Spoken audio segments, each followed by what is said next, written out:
नमस्ते नमस्ते, क्या हाल है सबका। शुभ शुभ शुभ शुभ गुरुवार। आप सब कैसे हैं? मेरे शो में स्वागत है। पहली बार आए हैं तो नीचे घंटी बजाएं और सब्सक्राइब करें। आपका चैनल हो तो मैं भी करूंगा, बशर्ते वो सकारात्मक हो, क्योंकि शेयर शो ऐसे ही चलता है। तो स्वागत है। मैं ज्यादा समय नहीं लूंगा। आज मुझे यहाँ आप सबके साथ कुछ बातें साझा करनी थी, और डिस्क्रिप्शन में मैंने विक्टर विद ऐश लिखा है कि मुश्किलों से कैसे पार पाएं। और फिर मैं उसे भी देखूंगा। फिर संदेश है, साथ मिलकर हम कर सकते हैं, साथ मिलकर हम बढ़ाते हैं। अब मैं आपको वह परख कर सुनाऊंगा कि वास्तव में उबरने का क्या मतलब है, और कैसे एकजुट होकर प्यार बांटने से हम कठिन समय को पार कर सकते हैं। इस बारे में मेरा वास्तव में क्या गहरा अर्थ था। कठिन समय से बाहर निकलने के लिए आत्म करुणा के मेल की जरूरत होती है। सक्रिय सामना और सामाजिक सहारा, समझे। मुख्य तरीकों में भावनाओं को स्वीकारना और नियंत्रण पर ध्यान देना शामिल है, जिस पर आपका नियंत्रण हो। दिनचर्या बनाए रखना और मदद मांगना। हमेशा याद रखें कि यह स्थिति मात्र अस्थायी है और यह कोई स्थायी जीवन की अवस्था नहीं। और आखिरी चीज जो मुझे पढ़नी है, जरा देखने दें। आखिर वह कहाँ चला गया। अर्थ ढूंढना। अपनी आस्था, मूल्यों और रचनात्मकता का उपयोग करें। तो मेरे पास इस पर यही है कि कैसे कठिन समय से बाहर निकलें, और वो है साथ मिलकर सामने आना और दूसरों को प्यार देना। मैं आप सभी को बस यही बात बताना चाहता था। और फिर मैं ऐश की रिफोकस वाली बात पर दोबारा लौटना चाहता हूँ। आप अच्छी तरह जानते हैं कि कैसे वह था। उठो, रिसेट, रिफोकस। मैं रिफोकस रखूंगा। अपनी निजी शक्ति को रिफोकस करें। खुद को कई गुना बढ़ाएं। शक्ति कई गुना बढ़ती है। आप अपने समय, ध्यान और हुनर को उन कार्यों की ओर सही दिशा देना सीखते हैं जो सबसे अधिक मायने रखते हैं। जब आप सकारात्मक बदलाव लाने पर ध्यान केंद्रित करते हैं, तो आपकी उपलब्धियां और भी अधिक गहरा और वास्तविक अर्थ देने लगती हैं, और आपकी जीत सबकी साझी जीत बन जाती है। मैंने ये पढ़ा क्योंकि आपकी उपलब्धियों का अर्थ और भी गहरा हो जाता है, और जीत वास्तव में एक साझा जीत बन जाती है। मुझे ये बहुत पसंद है।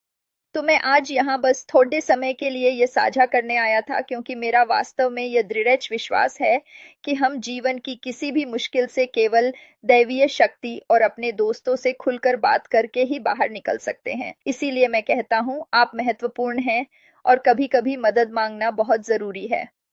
चीजें भारी पड़ सकती हैं, पर बस इतना जान लें कि ये अस्थाई है ना। चीजें बस अस्थाई हो सकती हैं। अस्थाई। तो इसलिए मैंने मुश्किल दौर कहा, लेकिन सामूहिक रूप से हम सब एक साथ मिलकर दूसरों के प्रति अपना प्यार और सम्मान दिखाकर, चाहे उनके साथ सीधे युद्ध ना हो, उनके काम को लाइक करना, शेयर करना, या कुछ नया बनाना हो, हम इन सब छोटी कोशिशों के जरिए दूसरों की जिंदगी में खुशियां ला सकते हैं। जैसा कि मैंने पहले भी कहा है, अपने ध्यान को बदलें। मन कहीं और लगाएं। खुद पर पूरी तरह केंद्रित होने से शक्ति कई गुना अधिक बढ़ जाती है। आप अपना कीमती समय, ध्यान और हुनर उन चीजों पर लगाना सीखते हैं जो आपके लिए सबसे ज्यादा जरूरी होती हैं।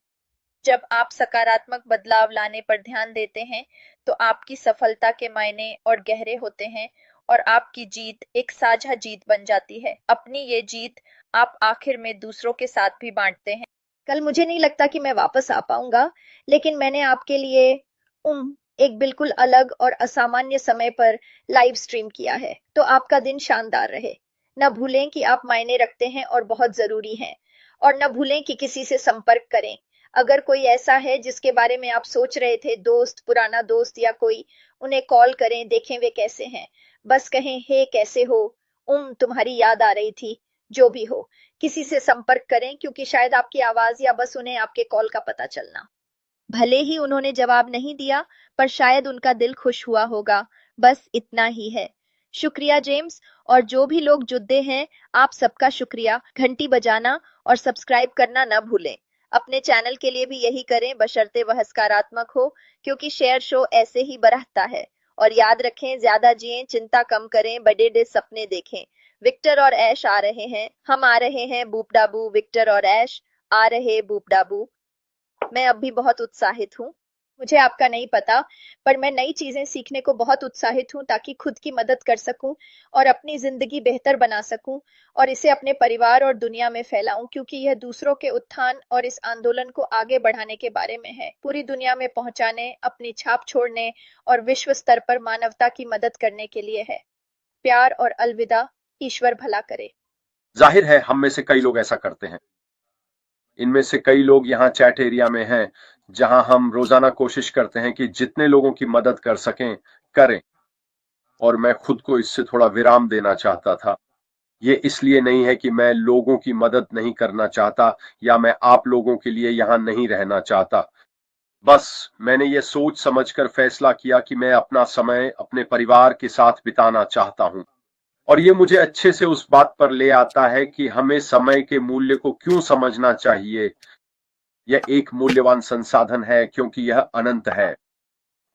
माफ कीजिए, यह सीमित है, पुनः प्राप्त न होने वाला है और यह सभी अन्य प्रयासों की नींव है।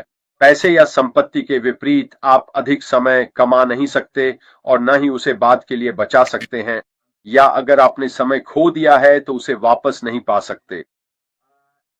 समय का समझदारी से आवंटन करना आपके लक्ष्यों को प्राप्त करने, अपने जीवन का अनुभव करने, उन यादों और उन चीजों के लिए जो आप सच में करना चाहते हैं, बेहद जरूरी है। लेकिन यह भी महत्वपूर्ण है कि यह आपको संपत्ति बनाने में मदद करता है। यह सबसे अंतिम मुद्रा है। समय यह निर्धारित करता है कि हम कितना सीख सकते हैं, बना सकते हैं, जुड़ सकते हैं और जी सकते हैं। सब कुछ उसी एक संसाधन पर आकर टिक जाता है और वह है समय। आप इसे कैसे आवंटित करते हैं, यही सबसे महत्वपूर्ण है।